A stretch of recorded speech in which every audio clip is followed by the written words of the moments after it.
Imbutho yezokuvikela izikhondla eMelika neNingizimu Afrika batshengisa amandla abo kwezempi uma bengenelela emazweni anodlame kokunye ukugcina ukuthula kanjalo nenhlekelele.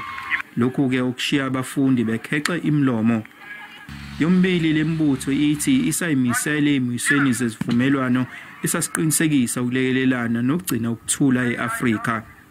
On our normal continuous training, we do training on multinational operations and interdepartmental operations. It is there. So with the exercise, we enhance it real time now, having a force from another country, and that's what we gained as the South African National Defence Force. Presentations this morning were introduced by the necessity for us to be able to be prepared for any eventuality.